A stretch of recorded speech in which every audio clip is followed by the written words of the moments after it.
Broadcasting live from New York City. It's the J Word Podcast. The podcast that covers everything from millennial struggles to the iconic poppin' topics with your host, Jasawn Pryce. What's going on, everybody, and welcome back to another episode of the J Word Podcast.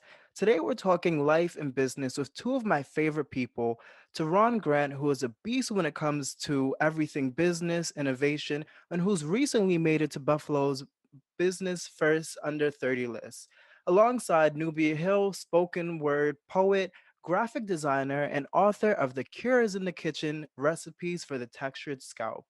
Just a little fun fact, Nubia and Tehran are newly engaged, so congratulations to you guys and welcome to the show. Hey, Hello, hey. hello. That was one hell of an introduction. I want to know us. The people do too. Well, welcome. Thank you guys for joining. Thank you for having Yes, us. Of yes. Thank course. you so So, much for having us. I'm excited. same here. So, I want to do a check in with you guys. How are you guys doing? I know it's been a hectic day and stuff like that, but how are you guys doing? Today's good. Like hectic, but good hectic. Like, stress, but good stress. It's Right, just a right. lot happening. Today was a day of new journeys, growth, and just wiping the slate clean.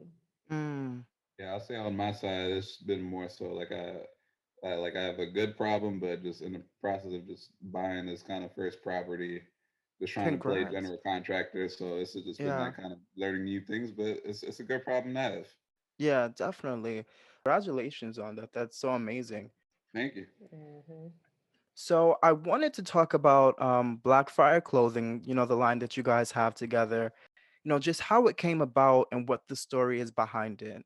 So, long story short, Black Fire Clothing was birthed originally out of a combination of frustration and innovation. Mm, So you go to your college, you go there, you want to rep your college, you want to go into the college store to get, some nalia. You want to get right. something with the actual school's name on it, like something that looks good. And when that's the experience that I wanted. And when I went into our bookstore, when I went to our bookstore at Buff State, I said, "This is nothing but desert. This is dry." Not the de- No, mm, seriously. Like, I ended up buying one thing mm-hmm. that was $75, and it Oh, was wow. a pair of black shorts with, Shorts, that's it. yes, black shorts with Buffalo State written in bold white letters. That's it. That just sounds Like like a that, terrible combination. it was awful. It was like, I mean, I was gonna make it cute for me, but like Right, right. it was terrible because I'm like, the stuff is tasteless, it's bland, it's not appealing to the eye, Right, and it's right. overpriced. I can do this. I can do better than this. It's And You yeah. and definitely then, can, and you and did. then I'll jump in and then like me and Nubia Hmm. kind of had that conversation. Like, I was venting, I came back to Yeah. his room and vented about it in And then we light just, bulb. and then that light bulb, we just thought like, all right, let's just try to do something better. I wouldn't even necessarily say in a business sense. It was just like, all right, let's just put something out and just try to sell it. So then like we kind of made that initial design and we just really pushed it out on campus. And I remember like the first one we put out there didn't really pop. It was kind of simple, just saying like bus state. I think that was the one that I Hmm. just like I tried to design, just try to push out there. Then like newbie kind of stepped in, and we Hmm. had our more second design, the one that most people kind of know. The And tiger. then we Yeah. really pushed it out. And I remember I even had like professors that have told me like, like you need like you should stop it now. Like business professors saying stop it now, or the Mm. college is gonna sue you, or like it's not gonna like kind of What? progress forward. And it really just took selling it to the point where like the president saw it, Mm. Conway, and she liked it. And that kind of helped us get a meeting with the president cabinet. Remember at the time it was Dr. Duran, and Yep. she liked it, and she put us in Oh yeah, she contact with had us have a meeting with the dean of students. yeah, and then like that put us in contact with a Barnes person and Noble. in finance that oversee the licensing for Bus State. And Hmm. then that person brokered us into Barnes and Nobles because even at first Yeah. Barnes and Nobles didn't want to. They seen us as competition. Yeah. Oh, Um, wow. so it was a lot of overcoming that had to happen, They was but dry. But when Yeah. it kind of all came together, we were able to like kind of push through and sell it on campus, become fully licensed, and kind of get into Barnes and Nobles. Yeah, Oh, we that's really became dope. official Right. vendors and partners with Barnes and Noble and was able to be the actual oh goodness, what is the professional version of the word plug? Like we were their supplier. That's the word. Yeah. We were like, we know seriously, we did the foot and ground work, Mm, seriously. So when it came to okay, they wanted the design, we got it printed at Identity Inc. Actually, we got it printed at Identity. This it's a screen printing store in Buffalo on Elmwood, mhm. and yeah, we would go there, re up every however many months or so, and provide Buff State with But it. I'll even say, even before that, I remember like we were making those Yeah, we designs out didn't of sell the using, design to them; it was ours. but even Oh, outside of like good. Identity Inc., we were before we started using Identity Inc. Oh, locally, oh, oh, shirts. we used OO Shirts, like an online website that like the quality was pretty like marginal. Then even like having Mhm. to get through the issue of the bad suppliers. So I remember using a guy in Oh Queens, yeah, a I guy in forgot Queens about that was him. terrible The as well. So memories. like it was just a process of like I said, Oh my a lot of gosh. overcoming and just dealing with people, Mhm. interpersonal skills to just really be able to like create a Wait. quality product. When I'm not a fan of something, when I'm not like when something traumatizes me or I don't like something, I black it out. I completely repress the memory, right? So I completely forgot about the guy in Queens. We had this one screen printer, right? Who, oh my gosh, when he gave us back the samples, some tigers had different eyes, Oh my different colored eyes. And like if you looked at two different shirts, the coloring was completely different. One was more had Yikes. more paint than the other. One was more faded. It was just And nuts. he There was was on no Yikes, that's he crazy. was on a different type of time even to work with. and he was It almost expensive. seemed like he didn't really care to be in business, but like he was in But he was business. just there doing it.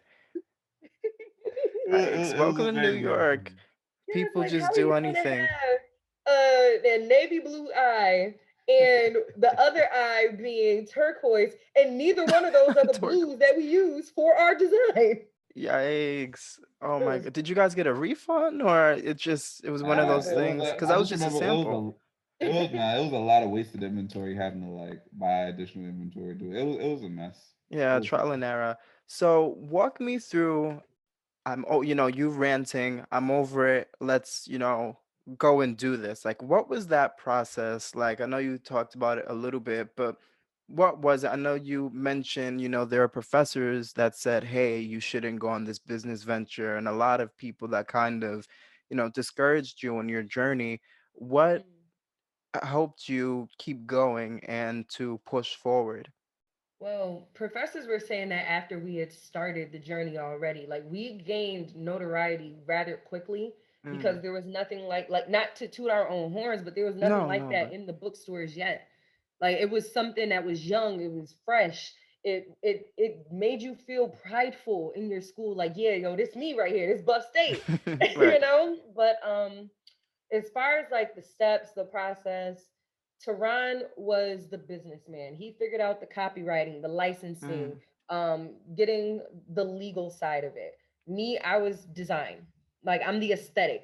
Yeah. What color shirts are we going to put this on? What colors are we going to use for this particular design? We did have another graphic designer help us with that initial design, and then I took it and worked on it. So yeah. So yeah, and then from there, we literally just said, okay, we have our business plan. Shout out to Tehran for writing the business plan. We have our So, business plan. We have our pitch. We mhm. have our design. Now, okay, what do we want to put this on? Let's find some crew neck shirts. We threw the design on there and said, okay, let's buy a sample batch and let's just start literally selling out of our backpacks in the union. Mm. And like I could speak a little It bit was like further drug more. dealers. For the campus That shirts. that we literally during I remember during Bagel Pause we had the book Yes, bag like literally. selling the t-shirts out the bag We in the weren't allowed to union. have a table for something like that. Yeah, No, we were we didn't literally have on tables. the Right. corners, We was in the like in the corner. corners of You the want a union shirt? inside Yeah. the building selling these. Like we had certain friends that already bought them come Hmm. and wear them in the union that Yeah. day, stand with us, like kind of like modeling next to us, like, hey, we have Right, but these, on the side, so it's buy low one, key. tell us exactly what's your name, what's your size, like what's Mhm. up. But like I'll double down too to like on my side what really kind of helped push me forward was with it and just like really understanding the risk was that like in my mind, worst case scenario, the school would say cease and desist. Like Mm. the way how I thought about it is that like it would look so crazy if like Buff State just decided to sue their own student for like Right, trying to but I like wouldn't be enhance their surprised. brand, yeah, and create pride. So like it was just one of those things Mhm. that like it's a double edged sword. It's kind of like all right, like they choose to sue us, like they'll lose in that process too. So like all right, if they just tell us to stop, then like we'll stop. Like it is what it is. So that kind Right. of helped mitigate that risk. And like I said, really on my side of it, where I just honed in my time and intention on was Mhm. sales, because like I just realized with a lot of things, the more you sell it, just like it helps to continue to just validate it. It just Mm. grows that Hmm. larger audience and just like lets administrators see that like all right there's an audience for this, kind of going back to I'm Hmm. pretty sure if we didn't try to sell through first Mhm. before we approached the school or Barnes and Noble seen it, they would have automatically just knocked it down. They would have, it just wouldn't have looked real. It would have looked like we could care less, you can't do this. But because we had Yeah, sales we and had we to had become a a track sight and we had a dog. Oh, track wow. record,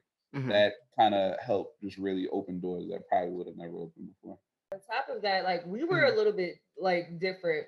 You hear things like it business professors saying, oh, you should cut this out, the school's gonna sue you, da, da, da, da. You hear these kind of things and the average person would get nervous and they actually may consider Right. it. It motivated us like, nah, we must be doing something right. Mhm. We must be doing something right because at the end of the day, professors, you are not our audience. Right. You are not the person Exactly. that we're selling to. You are not our ideal clientele. We have seen literally what our slogan was for Black Fire was for the students, by the students, period. Mm. Because in like we used to say, listen, we understand by the end of November of that first semester, you're out of Bengal bucks, you out of retail, you broke. Right. Like Right. you cannot afford what the school is offering you to show pride in your In the school. university. Right. So with that being said, we're going to provide you with something that is cute as hell. We're going to provide you with something that is cute as hell and cost effective that Mhm. won't break your pockets and you can get more than one in different colors if you wanted to, you know? Right. And it's by people that want the same thing as you.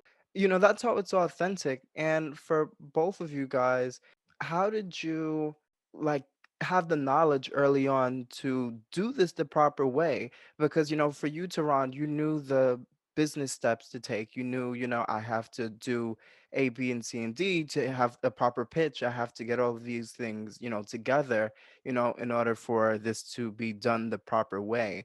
So, were you guys reading up on things before? Initially starting to get this together, or was it just trial and error or a little Google and YouTube here and there? So I'll say it was a mix. I'll say it's a mix of three. One, beginning with the end in mind.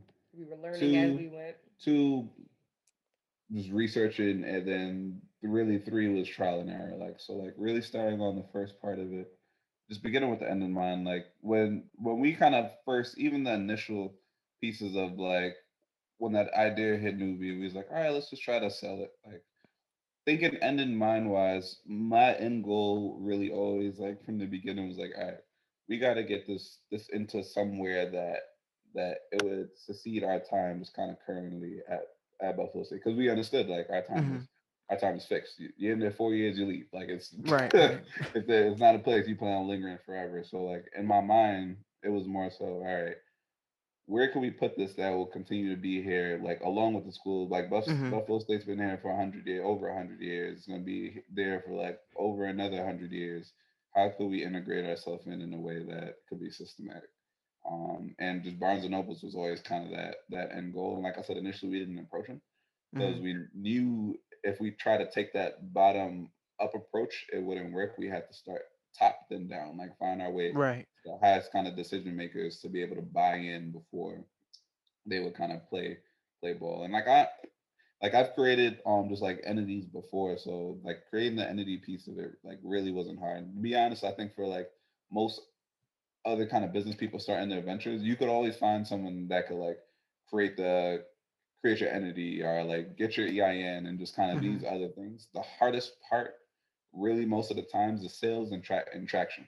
Like really building up that momentum and keeping that as a keeper, keeping that momentum Right. to be able to like drive you through. Like when, like I said, the first time, the first batch we put out, it didn't work out like that. Like we could have easily just kind of threw in the towel, but we sold it enough to be able to use that money to create the second batch, which sold like hot fire. Hmm. Oh So wow. it's really just putting that time commitment and energy in with the end in mind, but understanding that like, hey, you're gonna make mistakes. You got certain things you're just gonna have to figure out kind of why you're going. Like even down to the Barnes and Nobles. Like Hmm. I didn't learn about like net 30, which is just a simple way of saying that like, hey, a vendor or whoever you sold to is gonna pay you in 30 days. I didn't realize that when we Mm. first made our large Yeah. order to Barnes and Nobles. We thought like, all right, Where's the we should check?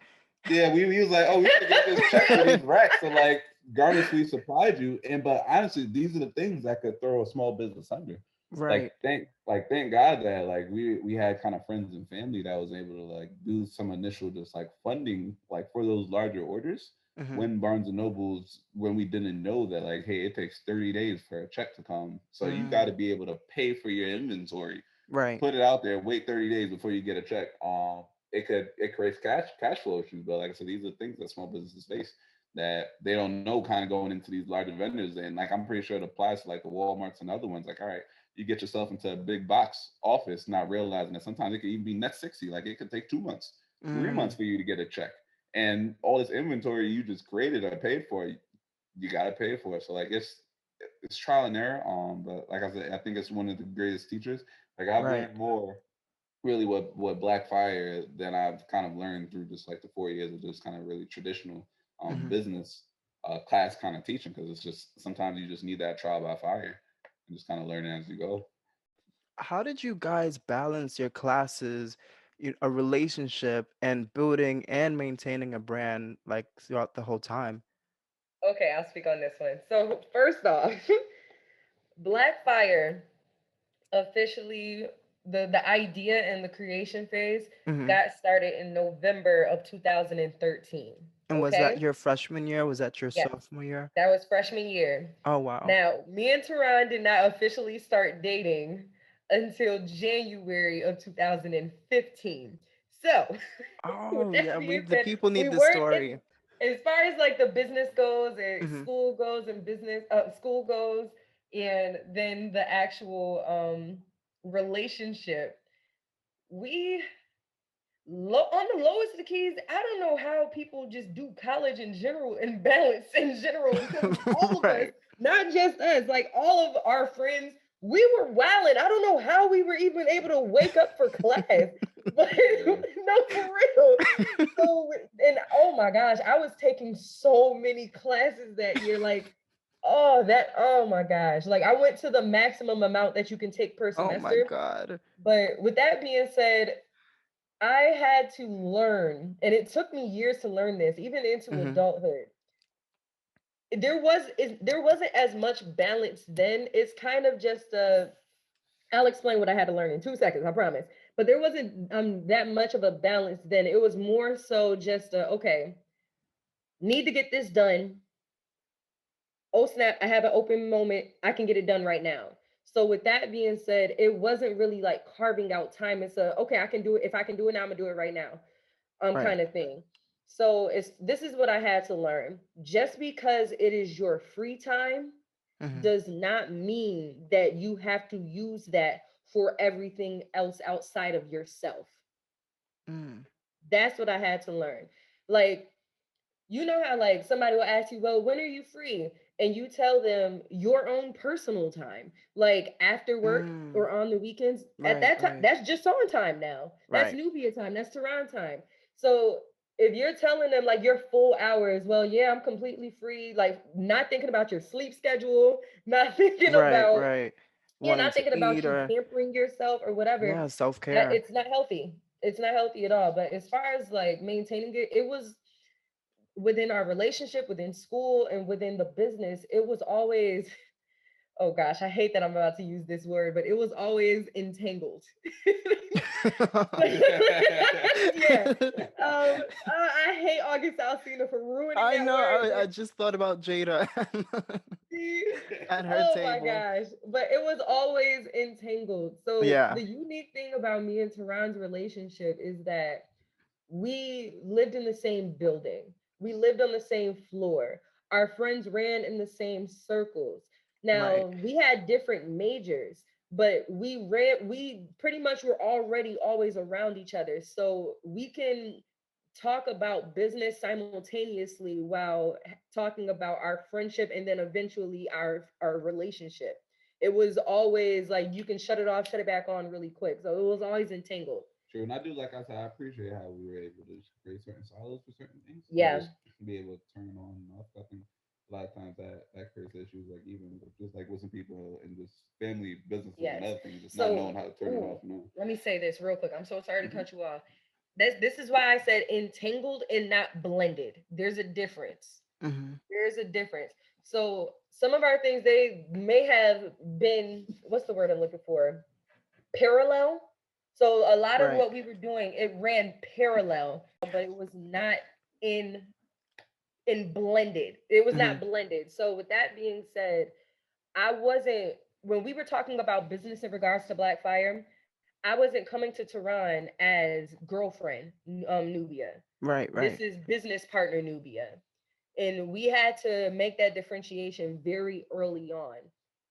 But at the end of the day, you have to remember, and even Hmm. in our relationship now, we always keep the friendship first because that's where the respect level comes in.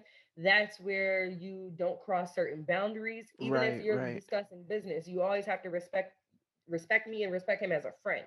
Right. So yeah. I wanted to like explain to the people like how we all knew each other and stuff, and I couldn't really like I don't remember, to be honest. I was thinking I because do. I was introduced to your group, I think, through our friend Melissa, and I think that's how it happened. So actually, Do you no. remember? Remember, you lived with Tehran. Right, that That was was the sophomore introduction. year, but I feel like You I and met Tehran you. knew each other first. And I had seen you around because you were around our friend Kat because you two Right. did the I forgot what show it was with BSC TV. Oh, right, we did a show. Yeah, so Yeah. like we kind of ran in similar parallel circles. But when you started to live with Tehran, and I'm always Right, around right. Tehran, like that's when that started to happen. You started to show up to more ink club events because I would tell you about them. Me and you used to chop it up in Tehran's suite, Oh, in right. y'all suite. My bad. In your suite. And that's when I would start telling you about like in club events. Then you started popping up at in club events, and I was so excited when you started performing. I was like, oh yes. Yeah, I got And into poetry, then people. that's when you were introduced to the rest of the crew. That's when you got into like our friend Tiffany and Nia and Kat. Right. Well, you already knew Kat, but yeah, you and Ethan, and then like you get the point. Yeah, because I knew Brandon. Yeah, I knew him freshman year. I knew Melissa. That's crazy. So I'm Yes, like, I and feel like then I've always we known found you like out the you whole also time. know Melissa. Wait, what you All say? in the same circle. Yeah, that is so crazy. So do you guys think that starting a business is as hard as many make it seem? Like many think it's like this daunting, task, I guess, due to the various like layers of it. Anything that you want to do well is work, regardless. Mm-hmm. But as far as whether it is hard, I guess is what your definition of hard is. You know what I mean? So Right, right. it's as hard or as easy or as good or as bad as you make it. It's what mindset you bring to it. And I throw on top of it as well, like it depends what you're trying to do as well. 'Cause I think a lot of people just starting businesses wise, like it's something I noticed like when I was formerly like in a corporate capacity, just helping startups and just another thing is that like, a lot Mm-hmm. of times people make their ideas like it's great to have grand ideas. It truly is. It's a beautiful thing, but sometimes you really have to figure out how to The break it down plan. into smaller, just like kind of Biteable. victories Mm-hmm. and just biteable sizes, and Right, also too, right. just like really niching it down. But like I said, it depends on what you're doing. Like if you're trying to create like a traditional brick and mortar store, you have a lot more risk.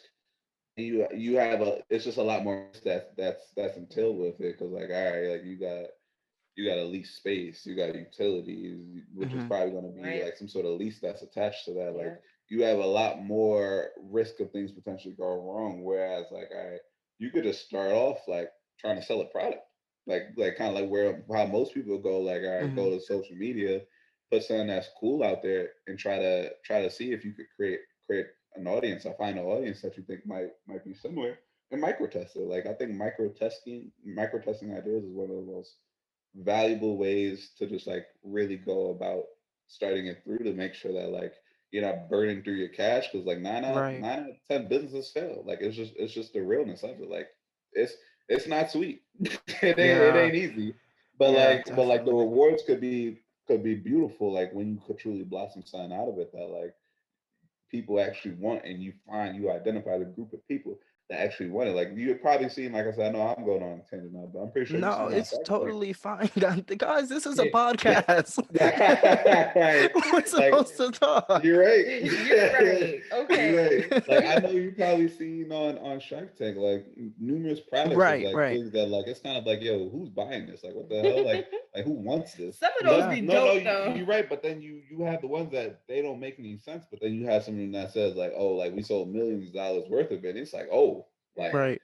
but and like what you don't realize is that like it's nonsense to you, but that person has found a very niche audience that Yeah. they could Who sell buy to the product. continuously that likes that product. And that's Right. really what it boils down to. A lot of times you don't have to have the best product or you don't have to have like it's always a competitive edge. Hmm. And Yeah. or you can have a great product and no one buys it. It's just literally creating a How solid you product market and stuff. and identifying that market and lastly being able to actually market to that audience because you can identify a market that you Hmm. can't market to. Like let's just say like a lot Mm. of times too, like startup entrepreneurs, they'll be like, "Oh, my target audience is everyone." It's kind of like, can you afford to market to everyone? Like there's like you That's have the Not everything is for yeah, everyone. and also right, right. like you have the Coca Colas and these large companies that they technically can afford to market to everyone if you got But a it's not Now hundred. they can successful. That's because of that's who something they are. because of the success success that the cash that they have. That's basically what I'm trying to say. Like you got 100,000 to like $1 million to like play with. You could push it out to like the stratosphere, but most people starting out, you don't have those type of resources. So of course Exactly. you have to be more nimble and really be targeted and just like your kind of whereabouts because like again most businesses they fail and most of the times they fail from running out of cash. It's like 9 out of 10 of your businesses are going to fail. Right. Like you just have to keep trying because that 10, that's gonna be the one. Like it can happen. Exactly.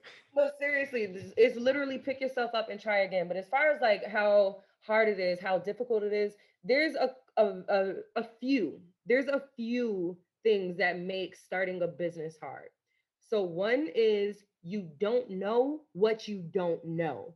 If you're not like no seriously, you're like if you're not aware of what if you're not business savvy, Right. like me, I was not business savvy. Like I had being a hustler and a business person, Two different two things. completely different Yeah. things. I'm a hustler.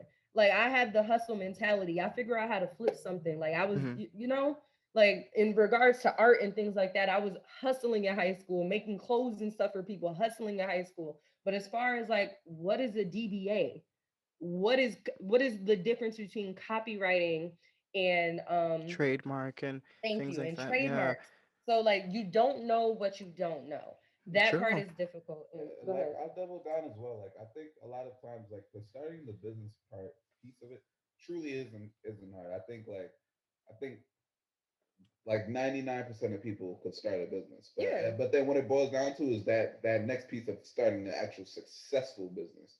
Because you could file your paperwork and like have your business go nowhere, or you could choose not to file your paperwork and just still be operating like an underground business and still have it going nowhere. But like being able to transition that from like actually something of substance and something that like you're selling a product or service that people actually want. It's like I think that's where the beauty starts to happen. What do you think the mindset is or the tools that are needed for you to create a successful business venture? So I'll say like specifically on my side, like the mindset that's needed is like understanding that like you're going into like war. So like I literally like I War. and Yeah. honestly like I see businesses like just modern day warfare. Like if you go in thinking things are gonna be sweet, people are gonna openly Mm. embrace you, you Right. will Not the be case. brutally Yeah. and then that also like and that kind of goes back to like setting those expectations. Like you think things are gonna go well, people are gonna buy, it's gonna be great. Yeah, But you're in for a rude a awakening. lot of times those are the people that like quickly fold under pressure Mm-hmm. because their expectations didn't match the reality and they didn't mentally prepare themselves to anticipate kind of what it truly was going to be. So I think that warrior mindset is truly necessary. Expect the unexpected. And like That part. expecting that unexpected, expecting people to try to shark you on pricing, try to copy Mm-hmm. you, try to duplicate you, expecting just expecting the worst so that like nothing could really shock you. I think And you Mm-hmm. that have contingency plans. yeah, and it creates those abilities to kind of have those backups. So I think that's the mindset piece Mm-hmm. that really kind of helps me specifically. And like I said, my way isn't for everybody. Like you gotta know what works for yourself. I know specifically for Right. me, looking at it like war helps me get through when things aren't going well. Like when you have bills that and things that need to be paid that you got to figure out how to pay it, how a risk is going to be made, like how you're going to keep certain things afloat. Like that piece helps me. It probably won't help other people. It might fold other people. Stress So like them. Right. it's just figuring out like all right, what works for you. But I'll say that outlet works for me. I would say, from my end, from my perspective, the mentality that you have to have is flexibility and endurance. Mm. So, with that being said, like a lot of these businesses, you want to go into business, it's it's a long game. It's a long game. Like it's a long process. So with that being said, especially if you want to, if this is a business that you want to continue for a certain amount of time to actually be able to make a profit, most businesses they don't make a profit until what their third year. You know, Some never do. some never do. But yeah, A so lot you never have to do. understand that this is gonna take a while sometimes, Right. and you have to stick with it. So yes, three things actually: flexibility, endurance, and consistency.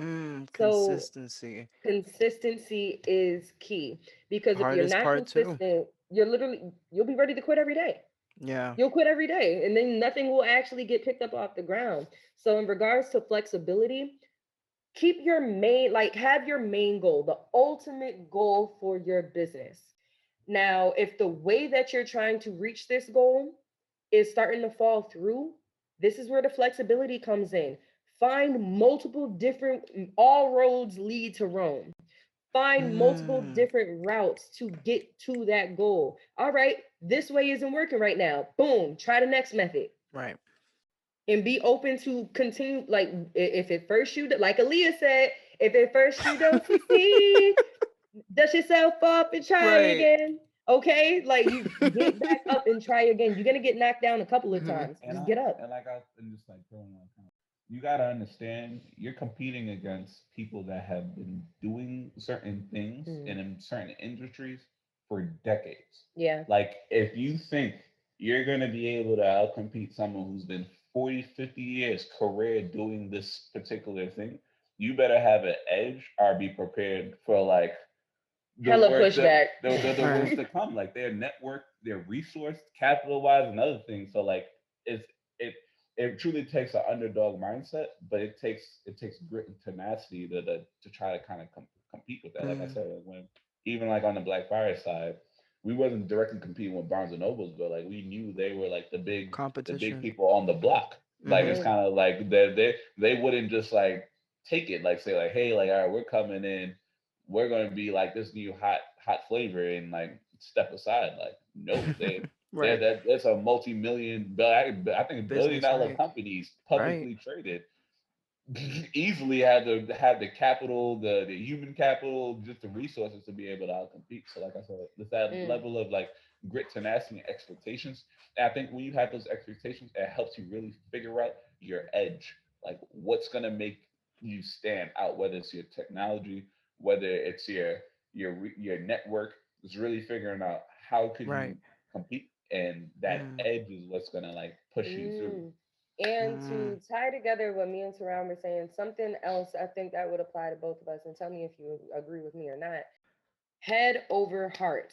Apply your emotion in the spaces where it actually matters, but for the most part, don't take shit personal. Do not take yeah, shit personal.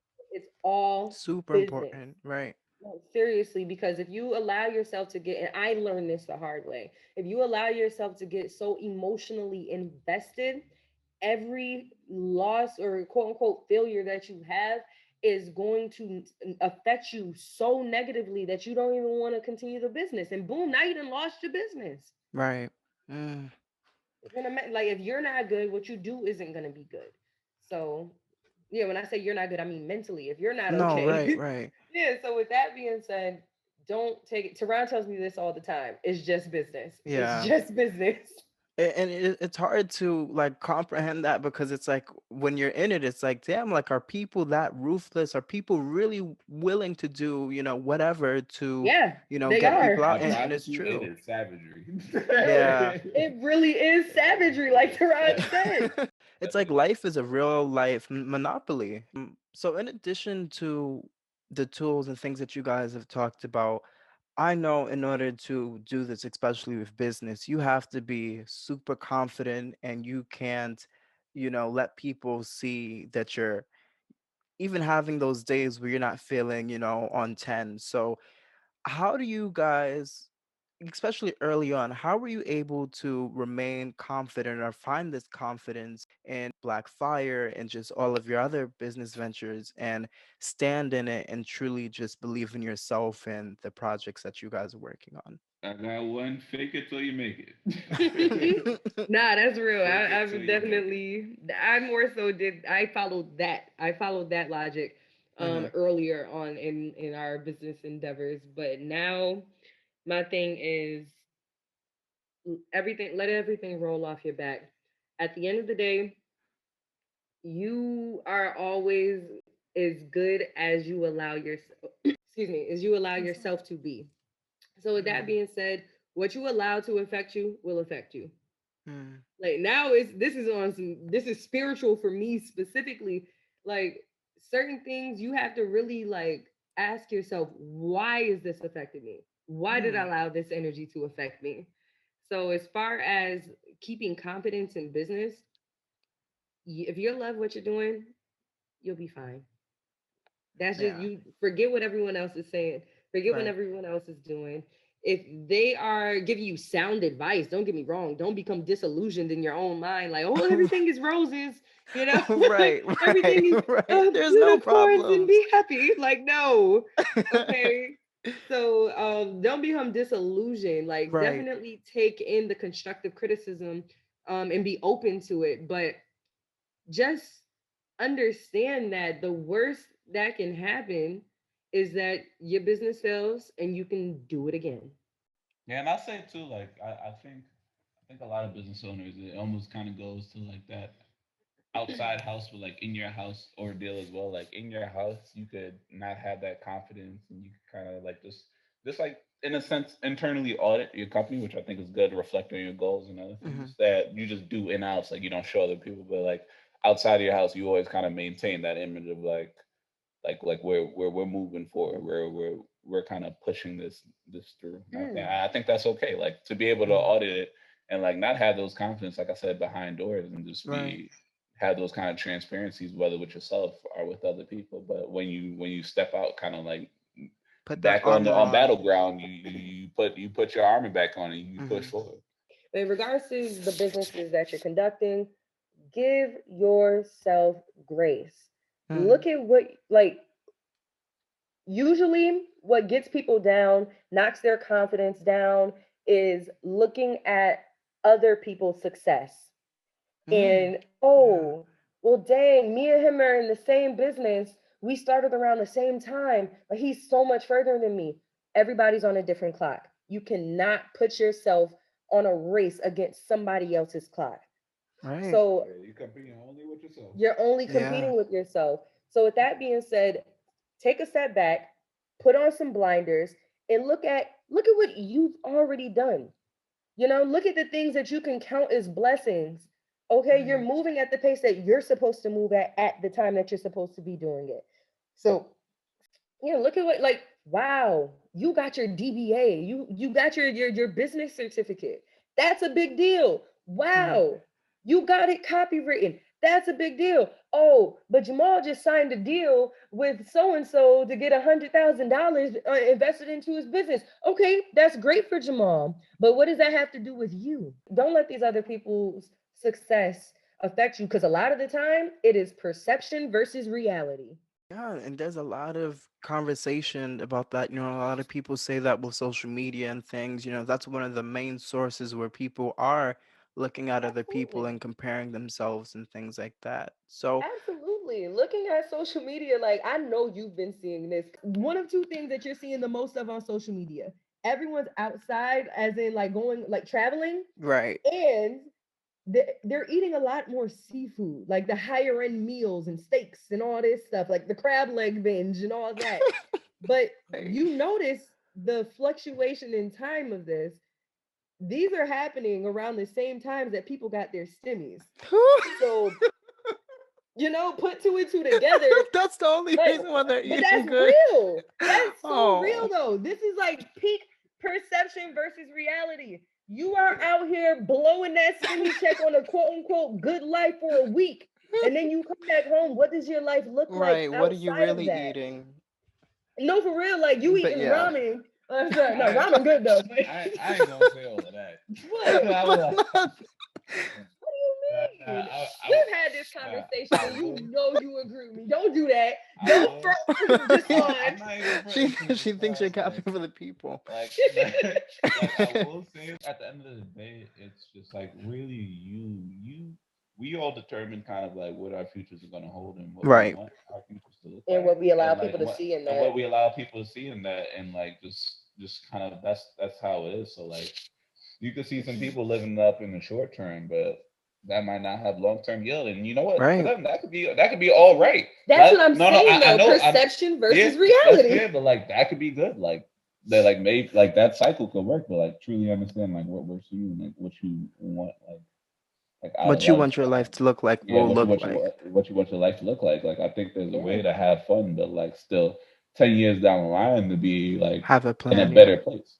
Like whether financially, mentally, emotionally, like there's a full spectrum with it, but it's just defining that for yourself and being honest and real with that for yourself and just kind of moving it forward. So See, you're just saying what I just said in a different way. I swear. No, No, seriously. You I just get saying I what I get just. both sides. Some people are living in the now. I think that's what you're saying, Nubia. There's a lot of people that are living in the now and living, for I guess Instagram and for the image of living I guess a certain type of lifestyle. And Mhm. Tehran is just saying that people, they're doing it now, but it's up to people to think about, the longevity or just living now. And some people are comfortable with that, and that is what it is. Um, Everybody has a different path and a different mindset as well, because you could be doing those things now and then one day it's like, whoa, I have to start thinking about my future and things like that.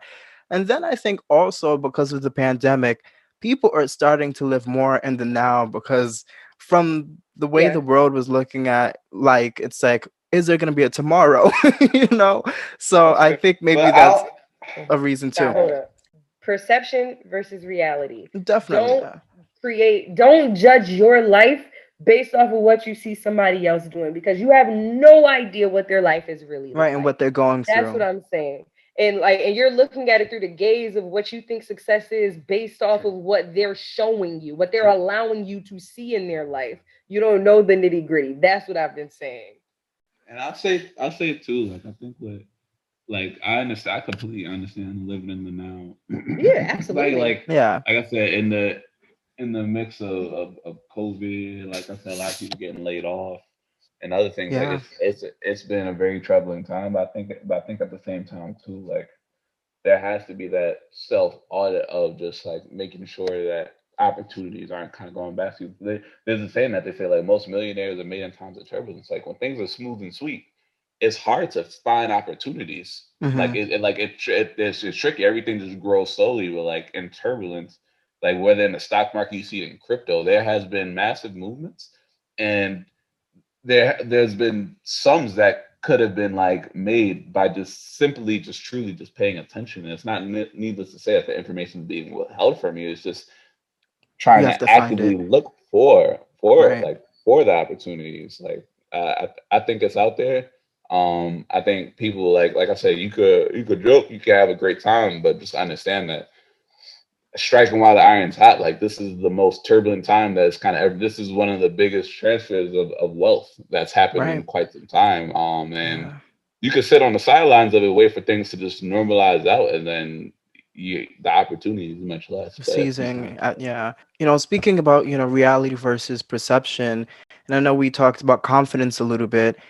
Have you guys ever, especially in the beginning, experienced imposter syndrome, especially just when you had to pitch these ideas and you're going to through different vendors and stuff? How did you navigate through that if that's something that you guys experienced, especially being young and taking on such a huge business venture? So forgive me, but I'm still somewhat new to the concept of what imposter syndrome is. From what I understand, and tell me if I'm wrong, syndrome is feeling like you're not supposed to be here, right? Like in the room type of thing, or just like you don't belong in the space.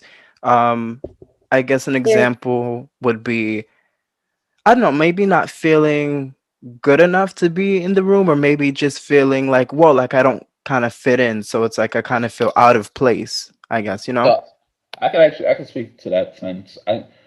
I won't say I necessarily really felt that more so with Black Fire, Hmm. but I think just earlier in my networking days in Buffalo, it was something I had to like quickly overcome. And like I'll give examples. It was really in Buffalo at like a lot of the business first, which is just the business kind of trade journal in Buffalo. They have like kind of networking events, mix and mingles, and like I would Hmm. attend. And really, a lot of times, what I would see is just wealthier old white men. And Right. most of the time, like in these events, I would be the only black person there. Like, period. Like that's it. And what I quickly realized is just that if I wouldn't start the conversation with them, the conversation will never happen Mm, because the perspective would just be there that like we have the resources. There's nothing that you could kind of really add to the table for me. So like I don't need to start that conversation with you. mm, And then which quickly after a few just jumping in and to like just trying to start conversations, I guess the best way to say it is I just like stop caring. Like, but like if I really want to like say what I like I'm trying to say is just you just stop giving a fuck. Like it's just yeah. you just reach that point where it's kind of like you lose nothing by getting a no. Someone gave Right. you a no, it's the equivalent of if you never open that conversation. But to Mm, get that one yes, or to get that one opportunity, that made those 10 to like 50 or to even 100 no's worth it. So like really seeing it through that lens of like, all right, you could, and two, I see a lot of times people they almost they self shoot themselves in the foot, like by like kind of thinking like, all right, like I have nothing to offer, so I'm not even gonna start this conversation. Like I think the best way to really go about it is like putting on those blinders and just shooting your shot and just trying to mhm. shoot as much of your shot as possible. Because then, like you, like the law, they call it the law of big numbers. Like it works in your favor. Like all right, the more people you ask, the more likely you are to get that one yes. If you only ask Right. one, two, you get those two no's and you stop. So I'll say that that's from my perspective. I really realized that out in Buffalo kind of relatively quickly, and it's kind of it's worked in my favor of just like not caring anymore. Like all right, like you're in a bad conversation, you just lead the bad conversation. Like just Mm. again, it goes back to just not taking anything personal. It's kind of like nah, this is just business. Like all right, I have nothing I can offer you. I have nothing you can offer me.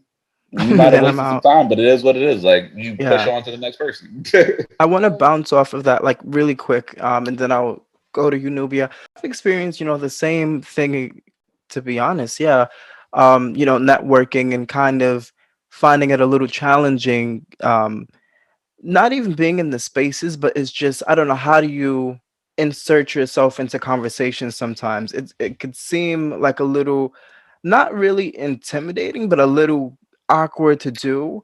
And I don't know, what tips would you give for new people? I mean, it's not like we're going to be networking in person anytime soon. I mean, Yeah. maybe we will, but What tips would you have for the people out there that are new to networking to network effectively? So I'll say really on my side is kind of it's twofold to it. So particularly in an in-person setting, if you are in an in-person setting, Hmm. truly just like it's it's crazy to seem just walking up just with like a hi. Like a lot of times you just a hi and a hand extended. Like it'll neutralize a lot of people, or even if they're like a little bit like just concerned or just off putting about you, they'll shake your hand. And if you could, if a lot of times it's bringing down those barriers. So like it goes Hmm. back to again, like everyone has their biases, their preconceived notions. Right. Like I know particularly with me, it's kind of like, all right, I'm tall, and I'm black man. Like automatically, I'm deemed as a threat. I understand that Right. it is what it is.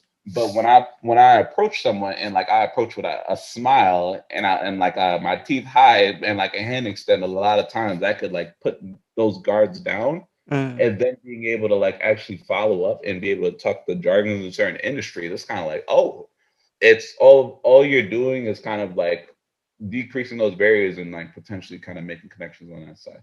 Now I'll say in this new COVID time, while people aren't networking in person, I think the best way to really go about it is trying to approach it from like a mentorship standpoint. A Right. lot of people they really do like industry, whether they're veterans or they've been in certain industries for some time, like they like people to kind of reach out in a mentee kind of capacity, whether like Hmm. through LinkedIn. Like LinkedIn is actually a great resource for just like sending emails to people and saying like, hey, I see that you do X, Y, and Z. I'm interested in kind of getting into the space. Or if you want to get specific, you can, but just saying like if you have like 5 minutes to just have a conversation, Right. and you'll be oh so surprised how many people are willing to just kind of extend that time because Yeah, I do has been agree. at everyone has been at certain places. So I think that's the best way to kind of go about it in this kind of COVID time. But I think a little bit of both really are working in favor. And I'll say too, like what's really worked for me is going straight to like the top like decision makers. I think a lot of people it goes back to that Yeah. fear. Like they're going to the middle people. Are they going to the people that have and it applies even to social media. Like you're going to the people that like have X millions of like what you call it, but like that might not be the actual like decision maker that like truly makes those Is decisions. making So like moves, right? yeah, so like I look for the head and I go straight to them because they say it's kind of like it's a shallow pool at the top, and you might not get a response, but that response you do get, that person remembers and could open much more doors, much more faster, and cut down your time and just learning curve for certain Mm. things much faster than like if you was going through mid people that like still are trying to get up to a certain point. So I say start at the head Right. and work your way down. Yeah, I do agree. I feel like virtual is a little easier as far as networking with people, and LinkedIn is a great source, as you said. Yeah.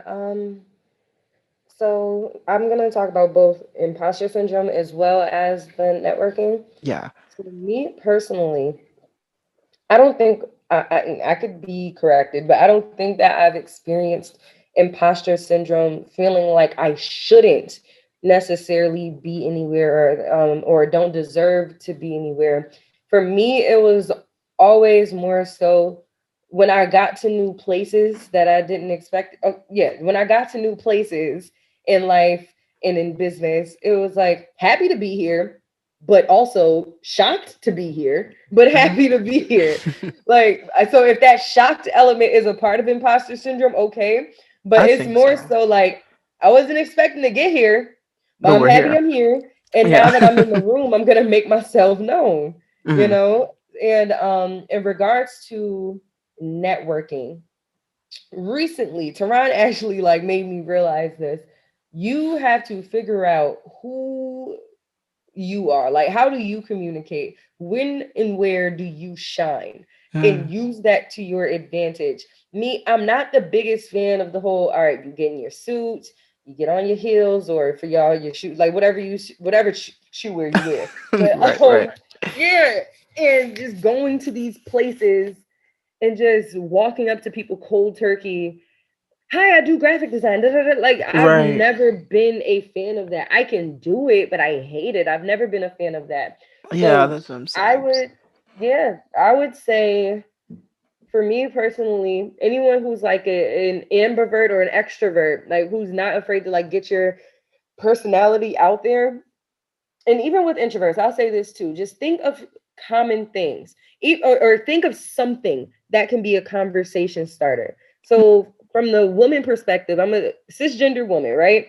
So, I am in a room full of, let's say I'm in a room full of business women or even men. Like, I'll Hmm. find an article of clothing, walk up to a person, I really like those shoes. Take, where'd you get them from? Just something to start the conversation. Hmm. Because in those networking events, there's a bunch of people already walking up, getting in their face, talking about business, business, business. Try to Right, find something right. different in my mind. Like try to find something completely different. And then take it like figure out like how you can navigate to, I do this. Yeah, Hmm. like I love the design of your shoes. I've played with shoe design in my past. Like figure out something, or even if The it's like, connections, right? yeah, the connection. Say it's like a cocktail party and you're eating the same food. What do you think about this chicken? Like I don't know, just something, something. Yeah, yeah. I add like one last piece in as well. Like even Yeah, of like course. a lot of the times, just in these events, you'll quickly see that a good amount of people in those rooms are like they're the imposters. Like when you Oh yeah, understand like the Mm. amount of work that you have to put in to be in that room compared to others that probably had like a dad that put them in that room, or like Yeah, they've that already had part. resources and seriously. other things. Like Yeah, you already have an edge by being there. I think a lot of times too, they could feel it. They could be like, wait, hold on. The fact that you're in that Hmm. room, they know that there's some sort of like whether information or special. Like something, your something dad special. didn't get you here. Oh shit. Yeah, We so gotta run. so I think thinking of it like that just helps you just like move through that room with like a level of confidence, understand like yeah, like you're one of the people that had to work to be here. Mm. Um, Good and it That's job. just Yeah. true. Yeah. yeah, Like good shit, baby. That's a good one. That's a real good one. Yeah, No, that's a really good seriously. perspective. You have every right to be in whatever room that anybody is in. Exactly. Period. And if you do go through imposter syndrome, ask yourself why. Ask yourself if you truly believe you don't deserve to be in that room, why? And the whatever that answer is, where is that rooted in? And then think about, okay, why are these other people there? And like, no, why are they really there? Like what Teron just said. Right. Trying to make it to the top. Yeah. Definitely never be afraid to do, like you're always going to know at least some of the people that are going to be in these either Zoom networking opportunities or in-person networking Right. opportunities. Do your diligence. Do a little bit of research on Research, their right. background. If you see that they come from like the family that founded Tops or something, okay, now you know they not Tops was founded in what, the 30s. So this is money passed down. Long, right. Your family knows these people. Your family introduced you to multiple people that put you in multiple rooms that allowed you to get you to this point. But and then there's you, where you Yeah. bust your ass. You actually have the talent. You actually have the education. And the You got skill. there Right. exactly. You're supposed to be there. So yeah, good point out. I love that. So just wanting to switch gears just a little bit and talk more about the creative side of things in business and stuff like that.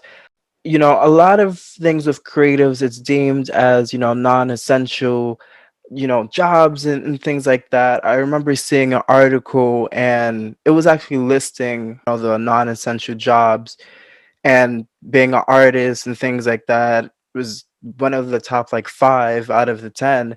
And it's crazy because one of them was saying like painting or something like that, but then they had a painted something like in the article, and I was just like, it's crazy how this stuff is utilized. But you're saying The that it's not essential. contradiction. Yeah, it's just crazy. When it comes to being a creative in business, how do you stand your ground and not get taken advantage of? I'm gonna use the example of, I don't know if you guys heard the story about the intern who worked for Spotify. It was a girl, and she created what we now see is the charts. The story was trending all over Twitter, and the charts that you see. I'm not sure if you guys use Spotify, but it says Love like Spotify, but which charts? It's the charts that say, how much you've listened to the artist, and it shows you like Oh at the end yes, of the I year. love that. Yes. Yeah, so during her internship, she created it. And she on Twitter they were saying that she wasn't hired to work at Spotify, and basically that Spotify stole her idea, and she's just had to move on in her life and do something else. So my question is, how do you, I don't know, create stuff, stand your ground, and still get Okay. credit for it? Was that a struggle that you've had at any point? I think it depends on what specific field you're in the creative world when you have to deal with situations like that. But first and foremost, before I get into like the legalities, let me Mhm. say this: them saying that it's not an essential job being an artist. Art is what literally brings flavor to life. Art Exactly. is what makes life worth living. That Music, part. television, the Mhm. visuals, aesthetic, logos. So I want you to picture a world where everything just has nothing but a white label that says in black letters, very bland font, what it is. You see a grocery store, just a gray store on the outside, You black said letters. already. It doesn't even have a name, just groceries. You walk in, there's no Yeah. color. You see white bags, it just says chips. You see bottles, white label, it just says water. What kind of life is that to live? Right. A You terrible need one. the colors, you need the logos, the Vibrancy. different names, Mhm. all of that, the commercials, all of that is creativity. You know, all of that is art. Now, in regards to protecting yourself, standing up for yourself, and getting credit for your work, I'm glad that I haven't had the opportunity to go through something like this. I'm glad I don't have to deal with that, at least where I am right now. Yeah. But for artists that do, always, always, always read what you are signing Mm. with these companies like Spotify and even the even non-national companies. Like, read your contracts, because some of a lot of the time what you're signing states that whatever you create while interning here or whatever you create while you are working here will now become the property of said company. Mm. Right. So you have to be open and willing to, you have to understand that, and you have to decide whether or not that's something that you can deal with, or or you can negotiate. People are, they don't read. They automatically go to, let me just sign this. You can Right. negotiate whatever contract, and you can have it so if I take a picture of, if I create some artwork, whatever, you can put it in your contract negotiation that if I do this, I get at least 5% equity from this. Or if Mm. I do this, it is still my sole property. You are just leasing it from me. Something. You Mm. can always negotiate that. So be careful what you're signing. And don't be afraid. Okay, you have those situations like what happened with the girl at Spotify. That's terrible. That's Yeah. awful. And look how big of a deal it is now. That's one of the things that people look forward to at the end of the year, the Spotify wrap up. Right. You know, but it's a letdown. It's beautiful that the story is trending now, so that people can be put on game to what happened to this girl. But you know what? It happened. There's nothing that you can do about it now. Like, you might be able to go to court and sue, but you probably won't win simply Because the because of contract. what you signed. So, with that being said, take a little bit of salt with the sugar. The sugar of the salt is that sucked. What happened with Spotify and that woman, it sucked. But the sugar is, you realize you have a dope enough mind to create something like that. You can do it again. Mm. Right.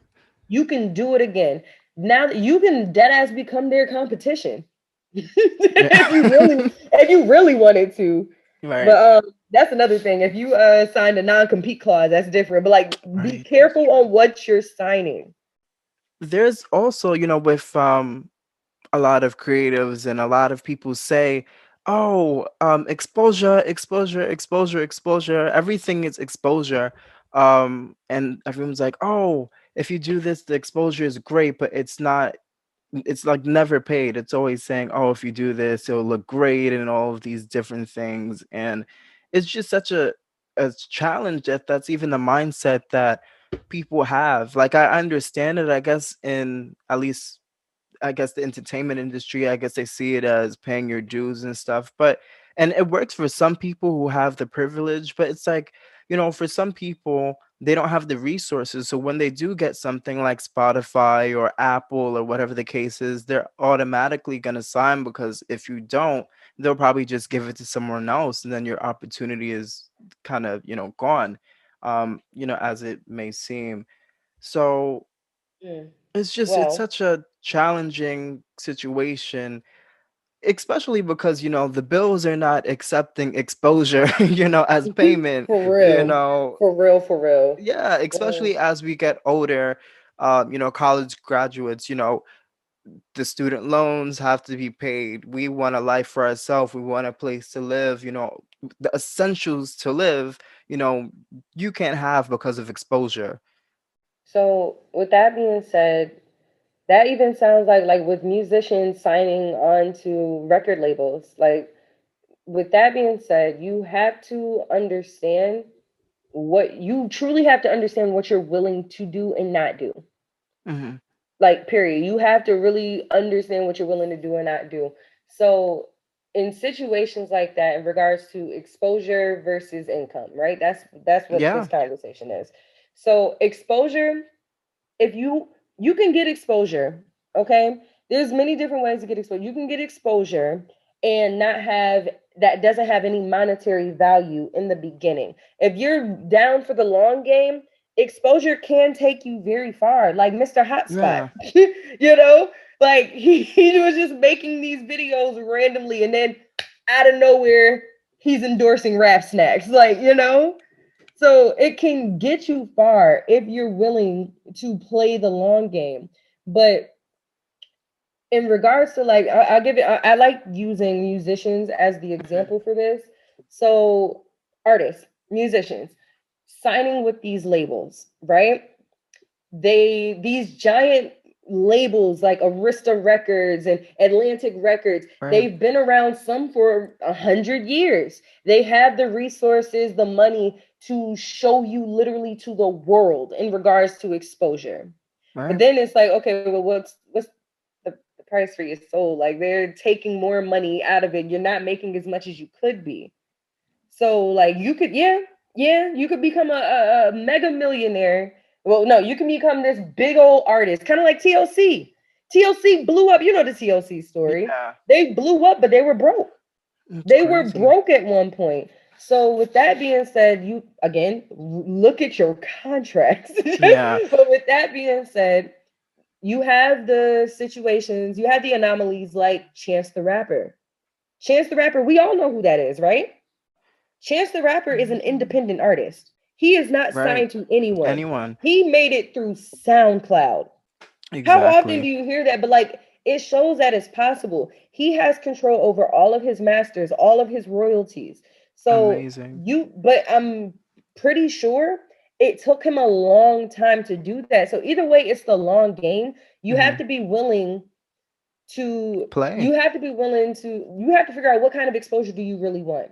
Exposure that is going to bring you money right away but it's going to be lacking somewhere else, or exposure where it's going to bring you notoriety and money later. Mm. What advice would you give to those who are looking to start a business, write that book, or bring whatever dream they have alive? I'd say just really along the lines of like just doing your homework, like Hmm. do your homework. Like a lot of in the age we're in right now, most things should be discovered online. Don't get me wrong, there's a good amount that can't, but I think in the process of you doing your thorough homework, Hmm. it's gonna help you discover a lot of potential things that could like enhance what you're trying to do or take away from it, but you'll just be more prepared. Again, it I see it all as business as warfare, and in warfare, it's this quote actually comes from the art of war. Is that like you know yourself and you know your enemy, like you'll win a war, like every war. And I think a lot of the times it's just understanding your limitations and what you could bring to the table, and Mhm. also just understanding what's in the marketplace, their limitations and what they can bring to the table, and trying to truly figure out if you could carve yourself a big enough pot in there to be able to compensate yourself. I think too, a lot of people, they start off businesses and they're not thinking like, am I creating something that could sustain me? Like, am I Mm. am I creating like a temporarily just hustle, or just Generational wealth. hobby, or am I creating something that could pay me a salary out of it, that could actually pay my health care out of it? And I think Right. these are true things that have to be thought about. Like I'm a little different along the lines of like I'm not a business person for passion. And I think there's room, there's definitely a place for that. I'm more of a like, do the numbers make sense on paper? Because at the end of the day, like you're looking at any lender or financer or backer, like you're trying to get anything off the ground and you need capital to make Mhm. it move.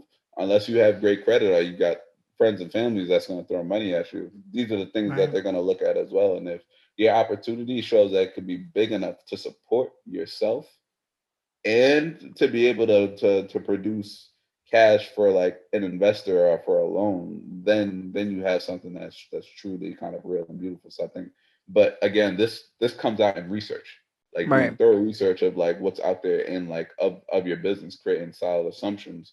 And a lot of times you could, it'll help you realize before you even get started, like, yeah, this business doesn't make sense. Like, all right, I'm about to put 60, 70 hours into something that's only going to yield me 10,000 for the year.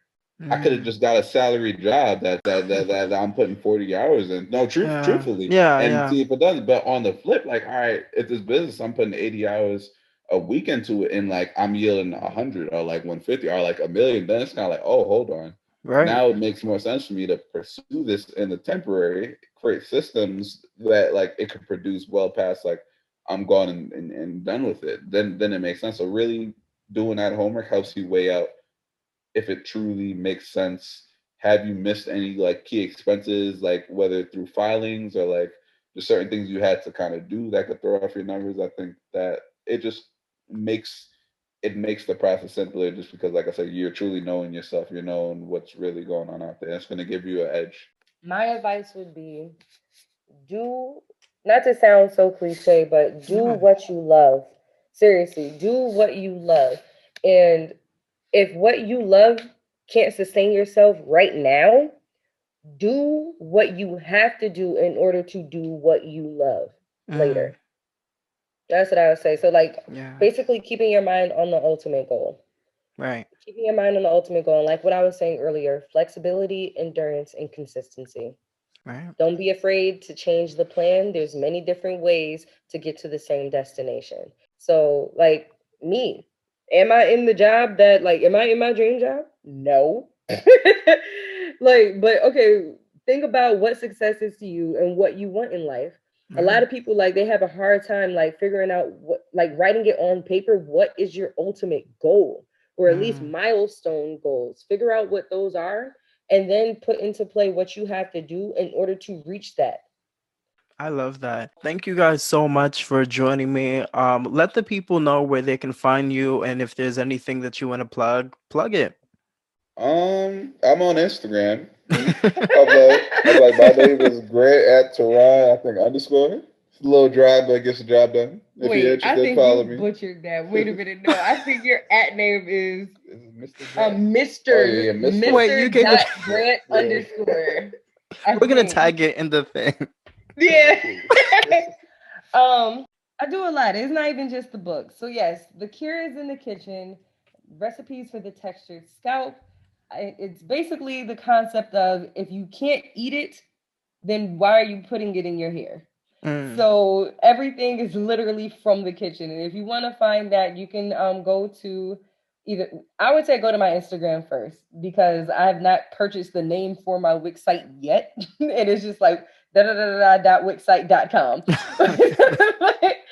So yeah, no, just you can go to my personal page at that underscore Nubia Hill. So THAT_NUBIAHILL.